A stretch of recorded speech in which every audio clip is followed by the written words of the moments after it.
Buenas tardes, hoy es 27 ya de septiembre, ya estamos al principio del otoño, retomamos nuestros programas, el otoño parece que es más favorable para ciertos programas que no son de verano porque pueden ser pesados y con el sudor y el calor pues no se llevan muy bien.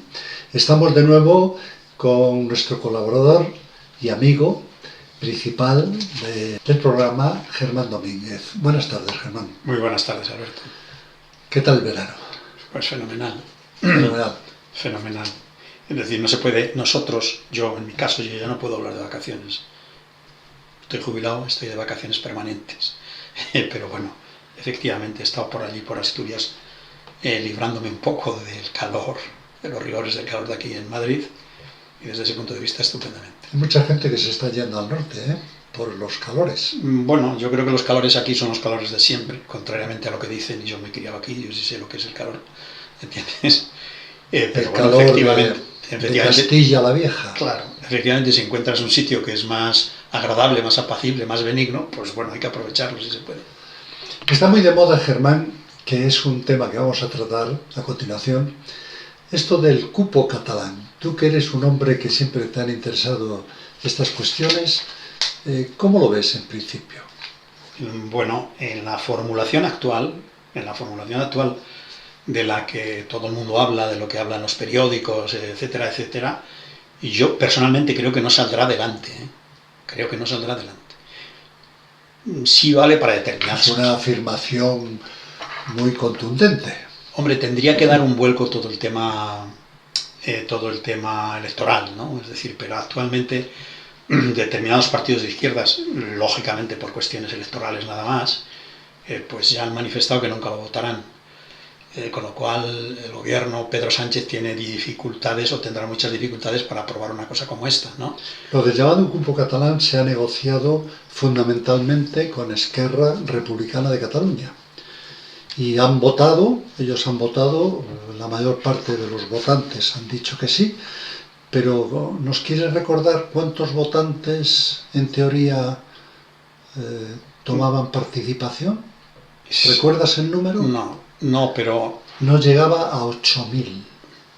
Es decir, de los 8.000, imagínate 5.000 o 4.500 que han votado que sí, ¿cómo es posible que 4.500 personas de Esquerra Republicana de Cataluña votantes pongan en tela de juicio, nunca mejor dicho, una situación tan anómala como es esto del cupo catalán? Bueno, pues porque los intereses son otros, porque a la gente es fácil convencerla de determinadas historias, las que sean, ¿entiendes? Los políticos son así, es decir, es su leitmotiv, ¿no? No, yo me refiero a que cuando se habla de cupo catalán, las personas, no la gente como tú, que está muy versada y que lee y relee sobre estos temas, la gente cuando escucha el cupo catalán da la impresión de que es como si toda Cataluña mantuviera esa situación, y resulta que son 4.500 tíos. Bueno, yo discreparía ahí, Yo creo que el resto de España desconocemos, empezando por los políticos de aquí de Madrid, desconocemos muy mucho lo que es la realidad catalana, yo creo. Es decir, el nacionalismo... Tú y yo no, que hemos vivido allí. Sí, pero han cambiado bastantes cosas. Cuando nosotros estábamos allí, estamos hablando, yo llegué allí en el 71, ¿vale? Y estuve hasta el 77, me casé allí y todo. Vamos a ver, el supremacismo que existe en Cataluña... Te casaste allí, pero con una persona asturiana. Sí, una asturiana. Bueno, pues... Bueno, ellos siempre han sido más altos, más guapos, más ricos. Exactamente. Es decir, a mí la primera cuestión que me sorprendió, llegué allí tan joven, etcétera, etcétera, el que todo el mundo te preguntara de dónde eras, pero no con el mismo sentido que te lo pueden preguntar en Vigo, donde estuve después, o en Madrid, cuando vine después, o en Salamanca, etcétera. Con otro, como diría mi abuelo, con otro ritindín, ¿entiendes? Con segundas. Con segundas, ¿vale? Y eso no es normal. Y además el comentario añadido, bueno, castellano, buena gente. Te quedabas así como un poco Pues, como un poco sorprendido, ¿no? Y ya no te que cuento la Pujol, siguiente. por cierto, ¿sabes que Pujol, el padre, nunca hablaba de España? Hablaba de Castilla, Sí, sí. curiosamente. Sí, sí, pero bueno, el siguiente añadido a eso, porque creo que es interesante decirlo, era, bueno, es que aquí vino mucho murciano y andaluz y... O sea que... Una pregunta que te hago, cuando se dirigían a ti, ¿se dirigían en catalán o en castellano? No había ese problema. ¿No te lo recuerdas? Sí, sí, había de todo. Había quien se dirigía en catalán y había quien se dirigía en español. Es que a mí me lo explicó un amigo catalán, que yo era amigo, y le dije, digo, pero vosotros, si veis que una persona no es catalana, ¿por qué os dirigís en catalán? Y me lo explicó. Me dice, no, cuidado. Dice, nosotros, si vemos una persona que tiene buena apariencia, buena pinta, que podría ser catalán, nos dirigimos en catalán. Pero si vemos que es un andaluz que va cantando en andaluz y tal, nos dirigimos en castellano. Yo ahí no creo que incluso eso tampoco ha variado demasiado, ¿eh? Porque esa presión brutal que hay sobre la sociedad catalana por el catalán, yo creo que genera rechazo, incluso en ellos. Y entonces los chicos, según dónde y cómo, pues cuando salen de los colegios, cuando salen de esos entornos, hablan español. Castellano. Y entonces, pero bueno, yo tuve de todo. Y bueno, tuve alguno muy buen amigo, que siempre me hablaba en catalán.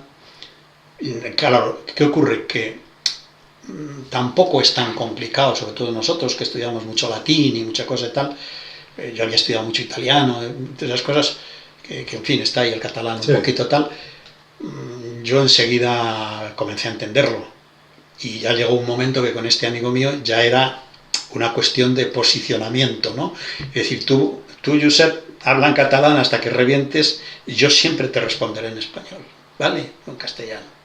Y éramos muy buenos amigos, jugábamos al tenis, éramos compañeros de trabajo y nunca tuvimos ningún tipo de tal.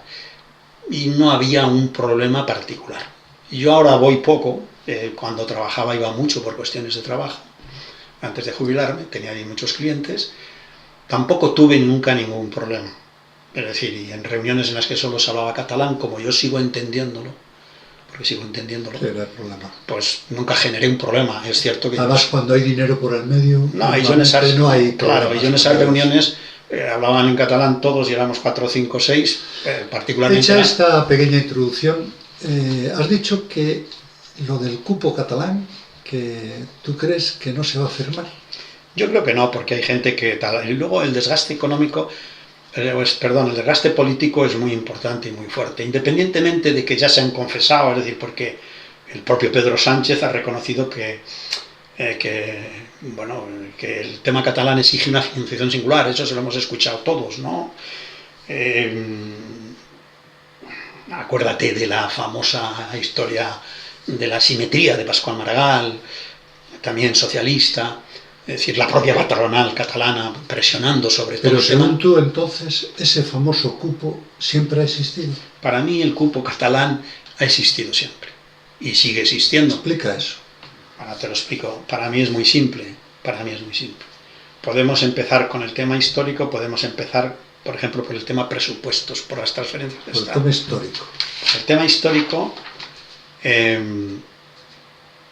te vas a encontrar, independientemente de los favores a Cataluña en la cuestión empresarial, ¿entiendes? Yo siempre me remonto al tema de las autopistas, que la gente lo puede considerar un tema menor, pero no es menor. El que ha vivido, como por ejemplo Asturias, que no ha tenido autopistas hasta... Asturias nunca fue conquistada prácticamente, bueno, lo fue, pero de una manera liviana por árabes, por romanos, por visigodos, por todo el mundo. ¿Por qué? Porque es una frontera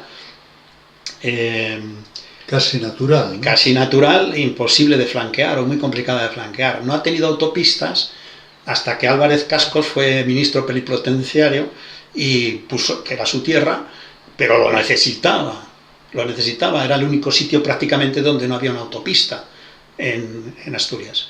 Y lo ha dejado razonablemente bien comunicado con esas autopistas. Bueno, Cataluña tuvo esas autopistas 50 años antes, 50 años antes. Es cierto que unas las ha pagado el Estado y las otras las ha pagado financiación privada, y por eso se pagaban peajes. Pero lo que nadie habla es que, como no teníamos dinero, se financió en dólares, y el seguro de cambio de esa financiación en dólares que hicieron los bancos en su momento, lo aseguró el Estado. Déjame que explique, o si lo quieres explicar tú. El No. seguro de cambio es un mal llamado seguro, porque no es un seguro, pero bueno, es como una operación donde tú pagas una prima para asegurarte, de ahí viene el tema del seguro, para asegurarte que el cambio es el que tú has prepactado, para que el dólar no se dispare y en vez de a 80 pesetas dólar, pues se ponga a 100 pesetas. Y si no haces ese seguro, por los métodos que hay, diferentes metodologías... Nosotros en banca le llamábamos operación a plazo. Sí, pero si no lo haces por esa vía, asumes las diferencias de cambio. Que te puede salir muy caro. Que te salen muy caras como salieron. Pero porque en aquel me interesa, momento... para no alargar demasiado el tema y aclarar.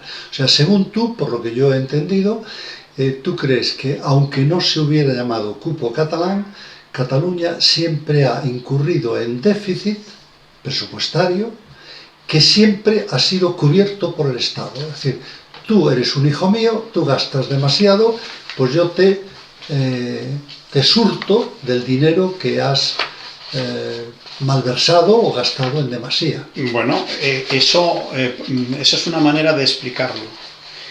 Eso es una manera de explicarlo y en eso... Que no se llama cupo, pero se llama condonación de la deuda. No, es la propia transferencias del Estado. Es decir, el Estado tradicionalmente ha recaudado o recauda todo, ¿vale? Y salvo después las autonomías, excepto Madrid, que las ha suprimido, tienen pequeños impuestos.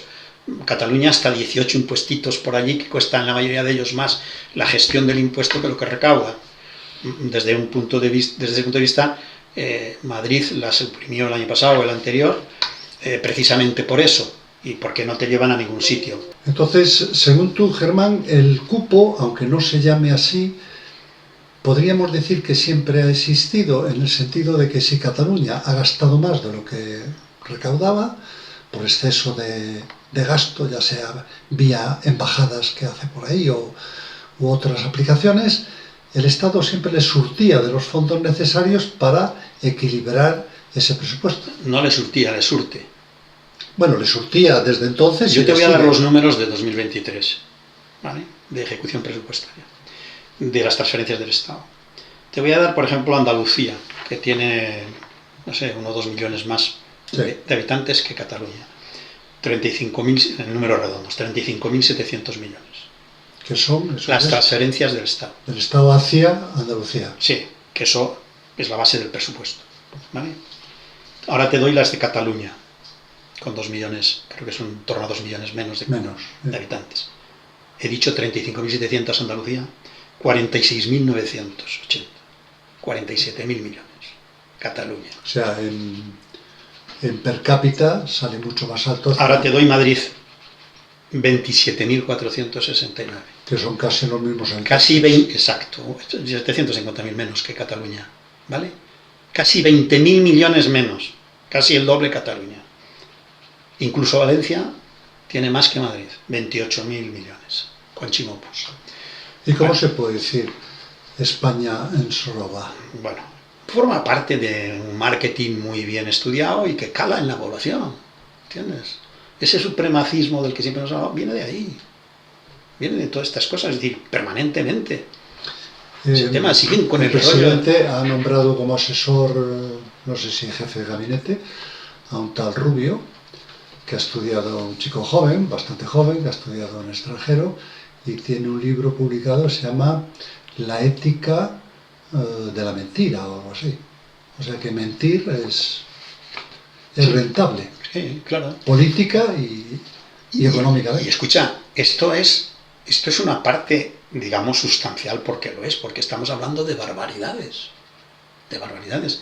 Pero cuando llegan las negociaciones de presupuestos, la repartición de los fondos europeos, todo ese tipo de cosas, por la puerta de atrás, es un goteo permanente hacia vascos y catalanes, vascos, navarros y catalanes. Un goteo permanente que estamos hablando de miles de millones, Alberto. de miles de millones anualmente. Y entonces, para ir un poquito más atrás del cobro del cupo del que hablamos, tú te acordarás de que Cataluña emitió para casi 20 años, 16 o 18 años, los bonos, los llamados bonos patrióticos, una emisión de deuda, punto, que sus patrióticos, ya sabes, todos los catalanistas suscribieron. Yo recuerdo que comí por ese tiempo con un directivo de una compañía muy importante y lo suscribió porque eran al 7,5, el 8%. Y yo decía, joder, ¿cómo suscribes esa basura? Y tal. Eso me recuerda a la banquera del pueblo portuguesa, que cuando hizo la estafa, dijeron, oiga, pero usted prometió el 10% y nos ha estafado. Dice, no, yo prometí el 10% y pagué el 10%. Lo que pasa es que me quedé con el capital. Claro. Bueno, pues estos prometieron eso, creo que era el 8%, y yo recuerdo de la conversación en esta comida con esta persona, que los había suscrito aquí en Madrid. Y yo le digo, ¿cómo suscribes? Es que tú lo que no puedes llamar es bonos de la ineficiencia, porque entonces nadie los compraría. Le llamas bonos patrióticos, para decir, tú que eres catalán, apoya a Cataluña, Força, Barça. Ahí está. Y la respuesta de él dijo, pagarán, alguien pagará, ya verás. Pero así, literal, en el momento de la suscripción. Digo, joder, este era listo. ¿Entiendes? Porque cuando llegó el momento no podían reembolsar. Pagó el Estado. Y ahí estaba el señor Montoro, con el señor Rajoy al frente, reembolsando. No solamente eso, el PP, porque aquí ahora es muy fácil por parte del PP hablar de los señores del PSOE, pero los que han contribuido... No, hicieron lo mismo. No, mucho más. Es decir, le soltaron de una tacada 70, 80 mil millones. La deuda actual que tiene Cataluña con el Estado, el 99% fue transferido por Montoro. Bueno, por Rajoy, que Montoro al fin y al cabo era un mandado. Todos los gastos esos extraordinarios, yo creo que llegaba casi a 90.000 millones, ¿no? Sí, más, tienen más de 90.000. Oficialmente hablan de eso, pero es más. Hay por otros conceptos por ahí más deuda. Pero bueno, la cuestión está, todo el mundo sabe, primero los que le mandaron el dinero que nunca lo iban a reembolsar. Pero para que la gente lo entienda, la gente que no es experta en finanzas, es como una familia donde uno de los hijos, de los 17 hijos que tiene el Estado español, que sería el padre, sale manirroto, como es el hijo catalán. ¿Tú crees que un padre deja quebrar y arruinarse a un hijo? A mí, mira, lo que me parece de todo esto es que es una desvergüenza política absolutamente inasumible por parte nuestra, por parte de la población. ¿Qué ocurre? Estamos aborregados absolutamente y no sé, incluso si nos falta que comer, pues, ¿conoces el dicho ese el dicho no, la anécdota esa de Stalin que despluma a una gallina delante de todo el Politburó? ¿Lo conoces? No. Bueno, pues se cuenta que Stalin, para explicarles cómo tenía que funcionar el Estado o algo así parecido, despluma una gallina. Imagínate la pobre gallina, la que armó, ¿no? Tal. La desplumó entera y cuando estaba toda desplumada la soltó y le echó unos granitos de trigo y él se iba moviendo y la gallina venía detrás, picando los granitos de trigo. Esa es la sociedad que han creado. Ni más ni menos. Los despluman a cambio de unos granitos. No, exactamente.